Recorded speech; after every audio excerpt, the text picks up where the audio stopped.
will they go for another XP laner? But no, yung hero naman ni Benny, wala pa nga tayong gold laner. Oo nga pala. Well, Roger Claude, out of the picture na mention mo kanina na even if maban out yung Roger, may Claude naman, narinig ka.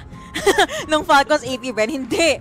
Ayaw, ibaban natin yung Claude dito. No blazing duet. Kasi kung maaalala mo, there was a play, Falcons AP Bren yung though, but nag-backline na na blazing duet yung Falcons AP Bren, and they got 2-3 kills out of it. TLPH, we are waiting sa kanilang final ban. Brokey, ano ba ang kulang sa Falcons dito? Wala pa silang gold laner eh. Wala pa ding roamer para sa side ng Falcons AP Bren. So yun na nga, kasabi lang, Lotion. Edith will be the choice na makukuha ni Ogwen. So wala pang parehong gold laner. Labanan ng utak, mga tol. Nag-iintayan sila. Tigreal din ang last ban dito ng TLPH. Kung kanina nakikita natin yung Falcons na ang nagtatanggal dito sa equation, ang ginawa naman ng TLPH, sige kami din, ibaban din namin yung Tigreal dito. Ruby finally being secured by TLPH. Yeah, same lang yung opinion ko. Most likely Julian tsaka Sushin lang ang may hila nila dito. Carry nga pala. May Edith ka, meron ka din Terizla. Sige, lalapagan lang namin ng carry yan. Let me cook. Pwedeng magmilisa dito yung Falcons AP Bren. Pwedeng ipagamit kay Makmak. May Ruby, merong Unstoppable Force. Yung ultimate nga dito ng Melissa sa yung babagay kung sakali. Pero ano nga ba yung magiging choice? Meron pa namang Beatrix. Ano pa ba yung mga Clint na napagana nila kanina, di ba? And that will be Clint for the final pick of Falcons AP Bren. Labasan na ng alas, mga tol. Kompleto, lakado na yung Team Liquid and Falcons AP Bren para sa game number 7. Eto na nga, Yuko. Parang bumalik tayo sa early phases ng best of... Medyo close. Parang medyo enough. Medyo close. Hindi mo masasabing lamang na lamang yung kabila. It's anybody's ball game. Para dito sa ating Grand Finals for 1xBet Supernova. Sa muli, ako nga pala si Sandy. Kasama ko si Tokwa. This is Team Liquid PH versus Falcons AP Bren. Para sa mga nanonood dyan, kung ako sa inyo, ito malpak na kayo, boss, kasi ito na yung last official game. Wala na talagang wala nang bawi dito. Ito na yun. Ito na yun. Kumbaga decision match na, mga kaibigan. Pero kita naman natin. Actually, tama yun eh. Yung pinagpe-predict natin sa drafting tool, talagang pasok sa hula eh. Kung may may option nga na mag-bet nung may drop, di ba? Feeling ko paldo na eh. Paldo cakes na tayo, pero Julian versus Hayabusa, tingnan natin to. Sanford with the Ruby, nakikita natin mga kaibigan yung Ruby laging nasa gold lane, pero this time around, in-XP lane to ni Sanford just to fight against Flap TZ. Pero ngayon kasi, in terms of mobility, napakabilis ang Team Liquid PH. Meanwhile, Falcons AP Brent, I think, nakuha na yung panungkit ni Kapitan View, kaso ganables ba to, Sandy? Tingin ko this time gagana siya since may Edith sila para mag-compensate doon sa lack of damage ng Zushin. Kanina kasi hindi siya nag-work since yung Zushin, in a way, medyo utility nga, hindi ganun kasakit. Kailangan mo ng doon sa damage na pwede na kinukulang, di ba? Panapos kailangan. So, Edith yun. Kasi pag may nahuli yung Zushin, combo yun sa Edith, onward, tapos transform, di ba? Kaya nilang man-burst down kahit duo lang sila. Tapos dagdag mo pa yung Julian dito. So enough damage na yung Falcons AP Bren. Unlike sa isang lang drop. Oy! Grabe naman yung prediction doon ng Flicker. Nauna mag-Flicker si Ogwen. Pero alam ni JP na aabutan niya. Pero yung Turtle Dance, unang pagong, sino kaya makakuha dito? Ako, tingnan natin. Flap TC medyo naiipit ang konti. Tingnan mo naman yung panungkit, yung Lantern, retry hand. Opa! Kyle CC pa rin mapupunta yan, mga kaibigan. Kaso medyo naiipit si Kyle. Sinong susunod? That's going to be Kyle CC. Flap TC with the penalty zone. Kasong problema, wala na. Tapos na yung boxing. Uwian na, sabi ng Team Liquid PH after getting that turtle. Tol, I think, early advantage Team Liquid PH. Oo, trade siya. Actually trade siya. 2 kills for Turtle. Masasabi natin may kalamangan bahagya yung Team Liquid PH kasi sabihin natin 1 kill is to 1 turtle, di ba? Oh. Depende, pero team buff naman kasi at team gold yung makukuha ng Falcons AP Bren eh. So all players dito nag-benefit. So lamang in a way, si Super Marco. Pagdating doon, kita mo level 5 na siya, level 4 pa lang si Benny Cutie. Tapos advantage pa nung Clint na mang-poke at mang-harass dito sa gold lane. Since alam naman natin yung range advantage ng isang Clint. Totoo yan. Pero ngayon kasi, well, medyo, sa middle lane pala, may bugbuga na naman. That's going to be JP taken down by the team. Falcons AP Bren. Pero right now, meron naman tayong ultimate coming in from Sanji. Muntik na si Sanji though, kaso nga lang, hindi na tinuloy pa ng mga taga-F-Cup yan. 2-1, Santi. Grabe yung Game 7 natin dito, utakan na. Hindi na nubalagbagan utakan na. May rason kung bakit umabot ng Game 7 at ito yung pruweba doon. Team Liquid PH and Falcons AP Bren. Ilang beses nang nagtapat sa finals, sila lagi ngayon. Kumbaga sa henerasyong to, sa panahong ito talaga yung mga top teams from the Philippines and ginagawa na nga lang nila, nagpa-final sila kung saan-saan, nag-world tour sila. World tour tol. Pero teka lang sino yun? Aray. JP. Naku, Ay, sinalo lahat ng chain ni KLCC dito. Medyo maano yung laban, no? Hindi mo pwedeng sabihin na okay sige, net mai yung laban, medyo sistemahan. Hindi. Kumbaga play safe parehas eh. Kung may ano lang talaga, kung may opportunity silang pumasok, dun lang talaga. Nawawala dito yung mga risky plays ng F-Cup na talaga naman pinag-uusapan actually namin dito sa ating back end na yung F-Cup daw yung playstyle risky. Pero ngayon kasi si JP, ganoon na rin naman. Talaga yung playstyle niya mga kaibigan. Now look at this one. Si Sanji yung pinaka nagiging main target. Kaso meron lang din naman niyang passive. Pero Sanji has been taken down. Pinilit pa rin talaga ni JP na i-unstoppable force si KLCC. But still, yung win sa teamfight mabubunta pa rin sa Falcons AP Bren. Ako po, medyo naiiwan pa ata si KLCC. Pero with the Ugi Shadow Kill, makakatakas pa rin. Sanford binabanatan with the onward. Kaso problema dito, hindi na siya makakatakas mga kaibigan. Sobrang nakakairital talaga yung Lantern kung iisipin mo yun. Kasi takas na dapat siya kung hindi Zushin yung katapat nila dun eh. Si Sanford dito, alam niya yung sustain niya, alam niya yung capability niya during team fights. And mas nakaka-survive pa nga siya pag nagkukumpulan yung kalaban sa kanya kasi more HP na mariregen niya. Pero the thing is, merong Zushin yung Falcons AP Bren na out of position sila madalas. Pero ito yung worry natin on Super Marco with a Clint pick. Medyo vulnerable. Pero andito rin naman to the rescue yung other members ng Falcons AP Bren. And that is gonna be a killing spree para sa idol ng mga kids. Kuha ng kill onto JP and maaaring kumuha pa nga sila ng isa pang Torre and Falcons AP Bren. Right now, they're definitely in control.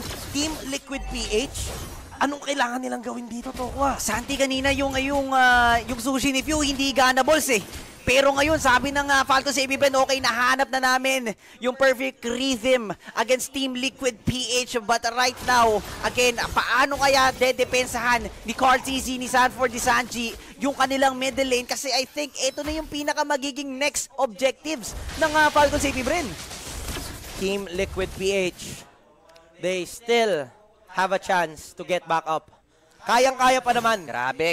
Marami na tayong games na nakita mula sa Team Liquid PH na nakakabawi sila even though nanulugi sila sa early game. And ang isa sa mga patunay doon ay yung pagbawi nila sa seryeng ito. 2-0 nag-umpisa itong seryeng ito in favor of Falcons AP Bren. Natay nila yung series onto 2-2. Nagawa pa nilang kunin agad yung preparation for match point. Pero nakabawi ka agad ang Falcons AP Bren, kaya tayo nandito sa sitwasyong to. And the turtle is now up. Sayawan ang mangyayari. Pero sino kaya makakuha? Ito na. Another dance na naman sa may turtle, ladies and gentlemen. Few. And si Ogwen. Teka lang, may binalibag mga kaibigan. Sino yun? That's going to be Sanford. Unang dugo para doon sa may turtle na yun. Pero tingnan natin si Few talaga namang sinusungkit-sungkit lang yung Sanford ng Team Liquid PH. Pero hindi pa sila actually tapos. Pero sabi ng Falcons AP Bren, okay, nawalis na natin papalayo ang mga taga Team Liquid PH. Atin na yung turtle na to, isama na rin natin yung middle lane. Grabe naman yung Falcons AP Bren. Kumbaga foolproof yung ginagawa nila dun sa mga team fights. Nandyan yung Zushin, magpapalantern, susukbitin yung isa, sabay follow up naman ng onward. Either, vice versa ulit yung nangyayari, kung mauna man yung Edith, may follow up pa rin ni Few. So saktong-sakto yung combo ng Falcons AP Bren. Tsaka hindi na natatakot ngayon si Flap TC sa mga ejector play ni paring JP. Kumbaga alam niya na eh. Sige, okay, ejector mo ako, mas okay, hindi ko na kailangan mag-flickerin.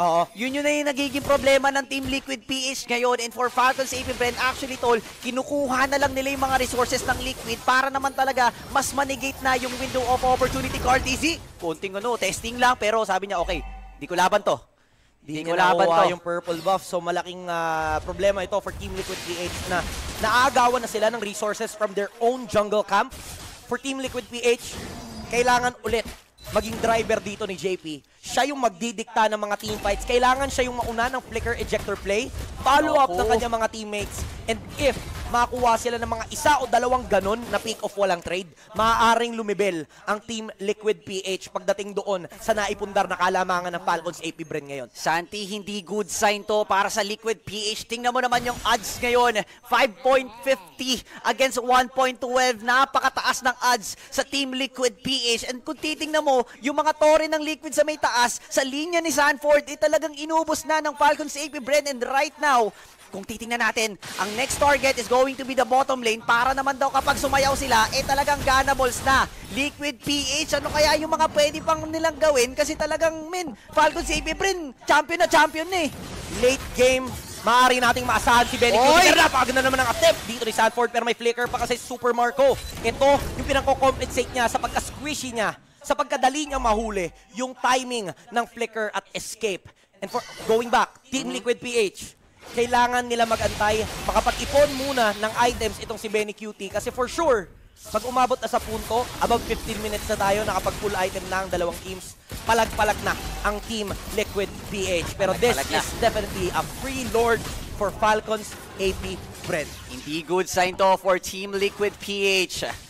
Falcons AP Bren, ladies and gentlemen, they are now equipped sa mga arsenal nila na talagang ready na sila ditong mag-fight doon sa base ng Team Liquid PH. Actually, si Carl CC, nag-iisip na siya ngayon, tol, kung ano yung mga possible na pwede niyang gawin. Paano niya ba ililift yung kanyang makakakampi? Benny Cutie din actually ngayon, kumbaga kailangan na talaga nila mag-step up ng game, tol eh. Oo. May Lord na eh.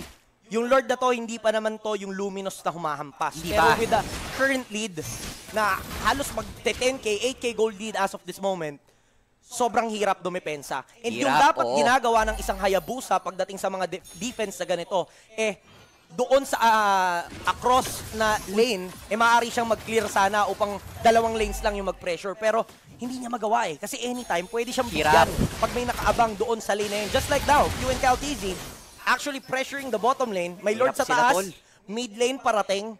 So for sure puputok tong Torres sa may bandang itaas. The question is, mababasag ba? Tingnan natin. Actually, yung middle lane wala nang putok to. Nag-aabang na lang yung Falcons AP Bren ng perfect opportunity to claim the turret on the top lane. Here goes the Lord, ladies and gentlemen. Pero nag-iisip pa rin talaga actually yung Falcons AP Bren. They're very conservative on taking that turret down sa may top lane. Ngayon, actually wala na ring putok yung bottom lane. And sabi ng Falcons AP Bren dito, Santi, okay, kalma muna. Kailangan namin mag-freeze lane. Iba pa rin talaga yung caliber ng Team Liquid PH. Hindi kami pwede mag-risky plays. Disiplina ang ipinapakita dito. Yes. Falcons AP Bren, alam nila na isang pagkakamali lang maaaring mabaliktad yung sitwasyon. Isang pagkakamali lang maaaring makabawi kagad yung Team Liquid PH. And kung ikaw yung may hawak ng kalamangan, ayaw mong mangyari yun. For Team Liquid PH naman, grabe yung kanilang pagdepensa dito. Pero may conceal play, sino kaya ang huliin? Nananakot lang ba o talagang magko-commit sila? Owen dito, makukuha yung isa pero hindi naman sila mag-all-in. But there you go! CalTZ with a triple penalty zone. Sabay backout naman sila pero na-force yung shadow kill. Kuha naman dito pero may passive pa naman. Wala na si CalTZ! JP is out! Pero ito yung magiging trade. Jungler kapalit ng dalawang members.